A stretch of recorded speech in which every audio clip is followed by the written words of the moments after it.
नमस्कार सगळ्यांना। मुख्यमंत्री अन्नपूर्णा योजनेअंतर्गत 3 गॅस सिलेंडर मोफत मिळणार आहेत। यामध्ये तुम्हाला अगोदर पैसे भरायचे आहेत, त्यानंतर तुम्हाला तुमच्या बँक खात्यामध्ये पैसे मिळणार।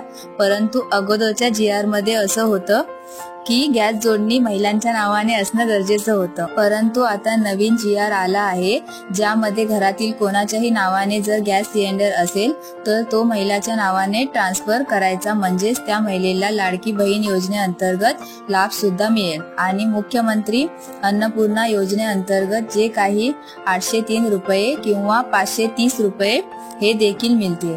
यात 803 रुपये उज्ज्वला गॅस योजनेअंतर्गत फॉर्म भरला असेल त्यांना भेटतील, तसेच 530 रुपये सामान्य महिलांना भेटतील। तर लवकरात लवकर गॅस जोडणी महिलांच्या नावाने ट्रान्सफर करून घ्या। व्हिडिओ महत्त्वपूर्ण वाटली तर कमेंट बॉक्स मध्ये कळवा आणि चॅनलवर नवीन असल्यास सबस्क्राइब करा।